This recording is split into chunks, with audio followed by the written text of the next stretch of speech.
The following project is a collaboration between Kansas City University and Missouri Southern State University regarding research and development of 3D printed N95-like masks. A collaboration with a local company in Joplin called Nemotech. Nemotech is a company that has strong affiliation with Missouri Southern State University.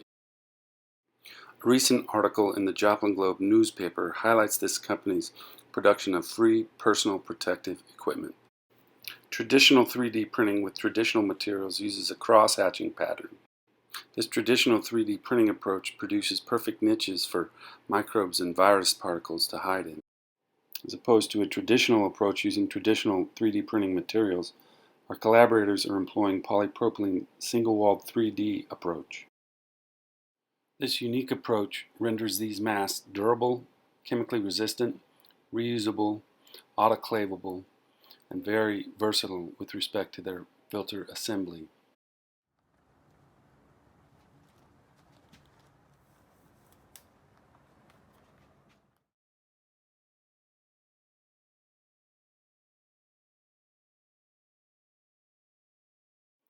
Given these facts, we next wanted to determine the extent to which materials and methods could be developed to sanitize and sterilize these 3D printed masks. Our initial research efforts focused on autoclaving. Tubes inoculated with raw plastic grew copious amounts of bacteria, whereas autoclaved ones did not.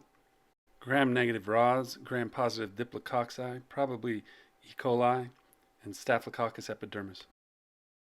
We next set up an experiment that allowed us to determine the extent to which sanitization wipes with benzalkonium chloride, dishwashing liquid, hydrogen peroxide, or 50% bleach was able to sterilize or sanitize. We also incorporated the use of a glassware drying oven set at 70 degrees.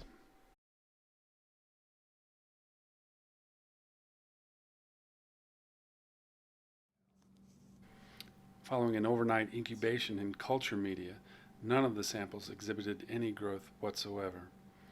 This tends to suggest that 3D printed polypropylene single-walled masks can be autoclaved. They are durable and incredibly chemically resistant, likely reusable, and this design allows for a flexible filter to be used.